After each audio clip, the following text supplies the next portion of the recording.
Good morning, good afternoon, good evening, wherever you're watching from. Welcome back to the channel. Welcome to today's video. And in this video today, we're going to be talking about the visas that you can use to travel to the US. Now, there are very many visas which you can use to travel to the US, but for the intents and purposes of keeping this video short, we're going to focus on the three major ones, which are the B1, B2, the F1, and the K1, K2. Now, these types of visas are known as non-immigrant visas. They are the other side, which they are immigrant visas, which are the visas which you can use to travel to the US so that you can live and work here. Non-immigrant visas don't grant you the same advantage of being able to live permanently and work. You can only use them to make short travels or travel for the purpose which has been stated in that visa. Now, the B1, B2, the one I'm going to start with, that one is the business stroke leisure visa. It's usually used when people want to travel for holiday, for graduation, for weddings, for medical treatment. If a company is having a training or a conference, this is the class of visa which you're going to use. Now, it doesn't have a strict requirements as the other two, as the F1 and the K1, but there's still considerable factors to consider when applying for it.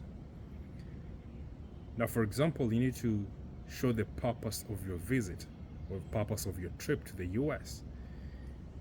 You also need to show that you have enough funding, your financial resources are sufficient for your travel, your stay, temporary stay, and your return back to your country.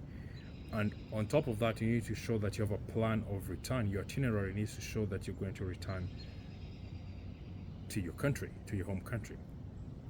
So for example, if you're traveling for graduation of a loved one, you need to show where the loved one is schooling, the university or the college where the person is going to. You need to show the graduation program. You need to have an invitation letter from the person who's graduating, which will be notarized. Now, the people who are in the US know what it is to get your documentation notarized. So if you tell them you need a notarized invitation, there's something they can do very easily at a bank or at a UPS or any other place. And on top of that, you need to show that you have funds to make that trip. So for example, if you're coming for your siblings' graduation, show that you're going to be paying for the trip by yourself, or maybe your parents are paying for the trip for the whole family, or whoever is paying for the trip needs to provide the sufficient funding for the to show that they're going to cover the trip, and also need to show that you're going to return home. So things like your assets, your job, family back in the home country, those are the things which prove you're going to return back home. So because the application process for all these visas is pretty much the same, I'm going to cover that at the end. So for now, we're going to go to the next visa, which is the F1 visa, or which is also known as student visa. So when you want to come to the US to study, you're going to apply for the F1 visa. Whether you're coming for your undergraduate, your graduate, or your doctorate studies, the F1 visa is the one you're going to apply to. This one costs $185, just like the B1, B2. Both of them cost $185. It used to be $160, but in 2023 they raised the price by $25. It's now $185. Now you need to know that not all colleges and universities are under the program in which you can use this visa to join. There's a program, it's called the SEVP, the Student Exchange Visitor Program. If your college is not covered under that program, you cannot apply for the F1 visa using into that college. So most state universities, or pretty much all of them, are under this program, and some of the private universities are under this program. All major universities, all the Ivy League universities are under this program. So you can apply for an F1 visa to any of the top universities, all state universities, and most private universities. Now, there are some requirements like you need to show that you have mastery of the English language. Depending on whether your country's official language is English or not, you might have to take a standardized English test. Now, for most countries which are in the Commonwealth, you won't need to do that. But for the Francophone countries, mostly like in West Africa, you might need to take a standardized English test in order to qualify for the program, for the visa rather. Another thing you need to do is you need to get your transcripts from your school, whether it's undergraduate transcript or graduate transcript or high school transcripts. You need to show that you have a source for your school fees and for your living expenses while you're in the US. And it is important to know that you can only apply for the F1 visa after you've been admitted to school. Now, in the old ages, very, very long time ago, you used to apply for your F1 visa, qualify for it, get it, then you travel to the US and find a school. But things changed, and now you need you to have been admitted to a school first before you apply for the F1 visa. So when you apply to the school for admission, the school will ask for all the required information like your source of funds, the program which you're doing, and your transcript, and they're going to do all this work, and then they're going to issue you with a form called the I-20 form. Now this form, the I-20 form, basically is to show that the university has certified all the information that you've provided. They've certified that you have enough funding to come and take the program you want to take in the school, and also to state that they've admitted you into the school. So what is going to be on the I-20 form will be the name of the school, your name, your country, the name of the program or the course that you'll be taking, the estimated cost of your study and stay, plus your source of funds while you're taking the program. So for example, if your name is Brian, you'll be there Brian, your country, Kenya, the name of the school, Harvard, the program you're taking, biomechanical engineering, the cost of your study, $150,000, the source of your study, government scholarship, something along those lines. Now, in addition, you need to also know that there are some additional costs to this F1 visa application. When you've been issued the I-20 form, you'll notice at the top it has something called the service number, SEVIS number. It's called the Student Exchange Visa Information System number. So basically, the service system is, they say it's where all the information for all international students is compiled, and therefore for that you have to pay. And the fee for that is $200. Yes, $200 just for that service system fee. So you'll get your I-20 form from the school after they've admitted you.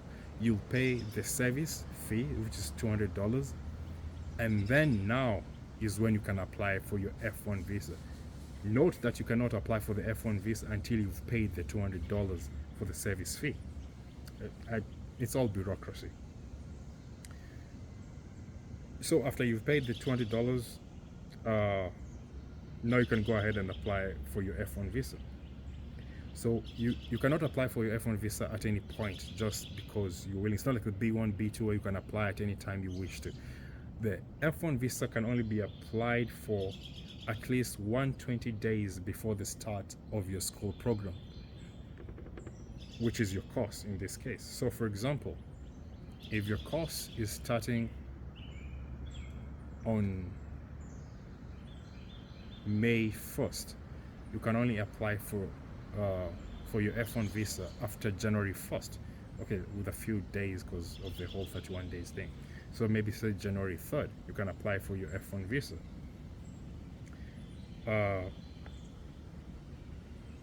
And also know that when the visa has been approved, you cannot travel immediately. You have to wait until 30 days before the start of your program in order for you to travel. So using the same example, your program, you've been told, will be starting on May 1st. You apply for your visa after January 1st, and then you can, if once you've been approved, you can only travel to the US after April 1st. That will be less than 30 days before the start of your program, because I guess they estimate that 30 days is enough time for you to move to the US, settle in, liaise with the school, with the Office of International Students, so they can help you find your way around the campus, find a way if you're living on campus, and also guide you in trying to assimilate into the system before the start of your program. Because yeah, that actually does take some effort if you do not have any person who's on this side to help you out. Some people have family on this side, which usually helps a lot, but most people don't. They come here and they need help getting to having to settle in. So that falls to the Office of International Students to help them out. Now, after F1, we're going to cover the K1, K2 visa, which is also known as a fiancé visa.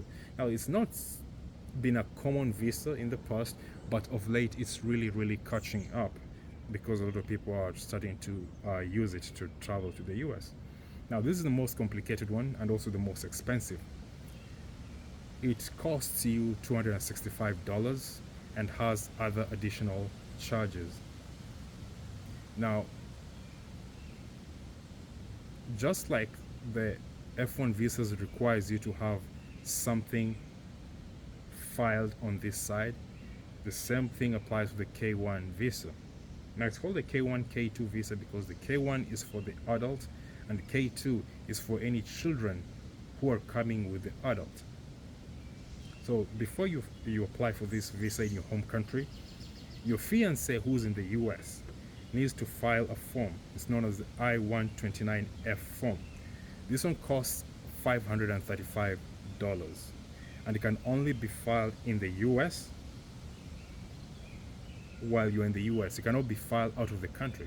So before you apply for your K1 or K1, K2 visa, the form I-129F needs to be filed by your fiancé in the US and approved. Now, once it's been approved, your fiancé will be notified in the US, and also the embassy in your home country will be notified, and now you can apply for the K1 visa or K1, K2 if you have children. Now, one thing to note is that if you have children, each of you will have to fill in a different separate application, and each of you will have to pay the $265.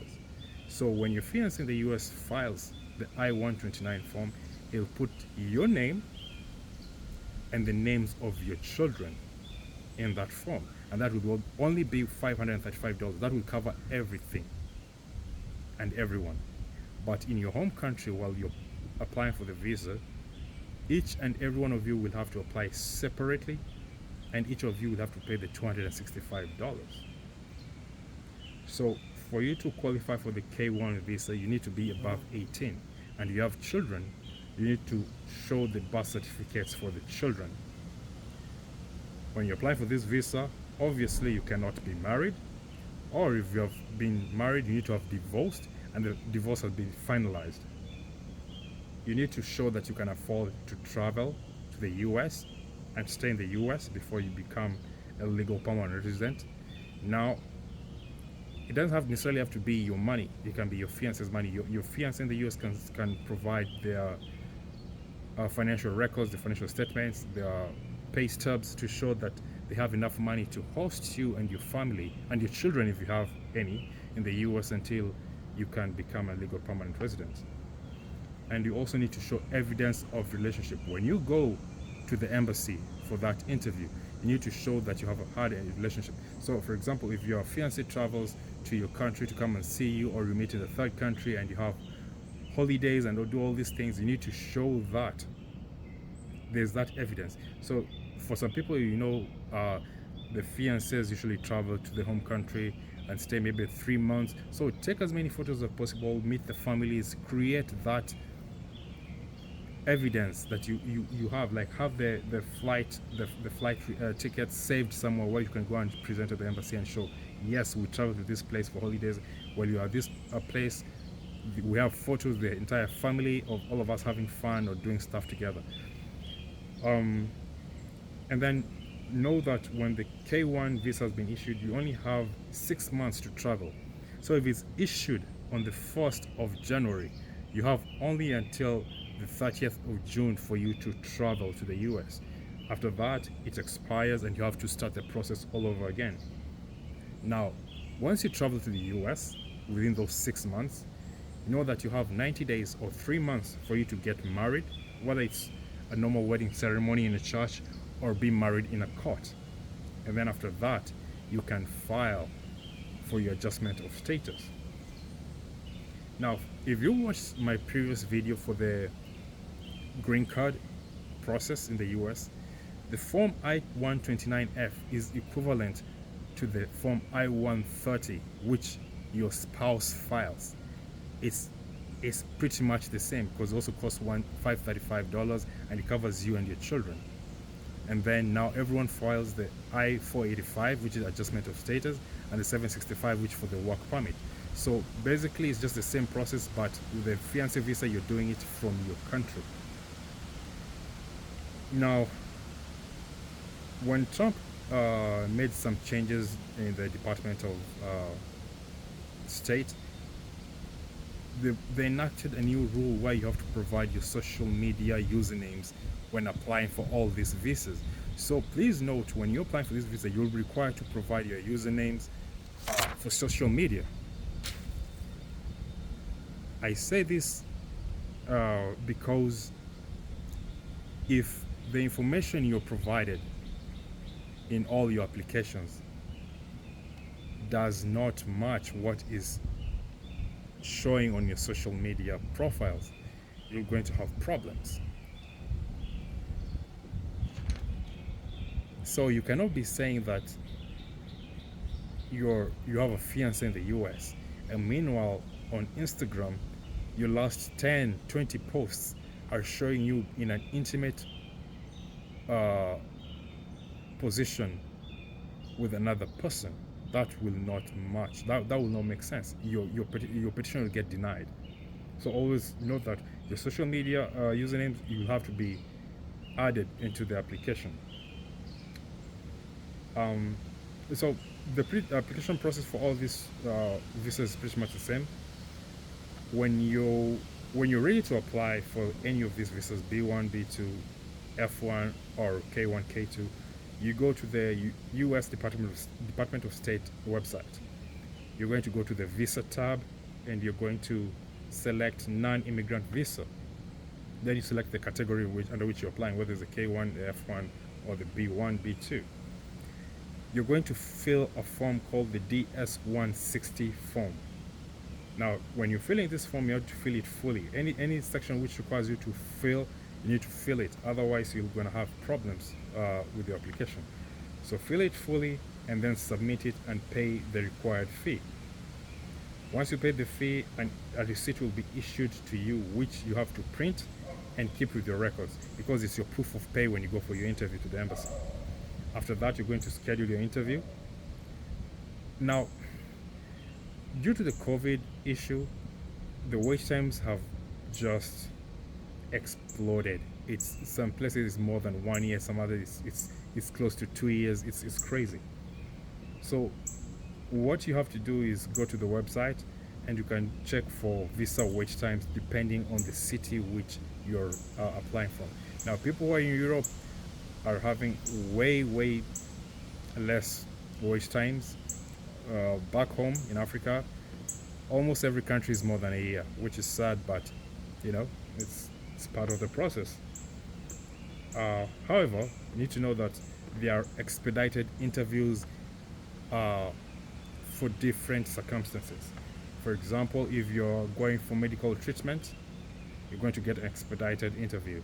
If you're attending a funeral for a relative in the US who's passed on, you're going to get an expedited interview. And also, if the start of your school program is close, you're going to get an expedited interview. Now, trying to make a business conference or a holiday with the family does not count, and you're not going to qualify for the expedited interview. It is as simple as that. This only counts for people who have expedited, who have um, emergency needs for their travel. Now, in order to make this video not too long, I'm going to cover the interview process in the next video. So this video is basically just covering the visas, the B1, B2, the F1, and the K1, K2, and that's it. If you have any questions, you can, or comments, you can put down in the comment section. And if you have more information, if something has changed, you feel free to update in the comment section and let people know what's happening. And that's it for today. I'll see you in the next video when we'll be talking about the interview process. Have a good night, have a good day, take care of yourself.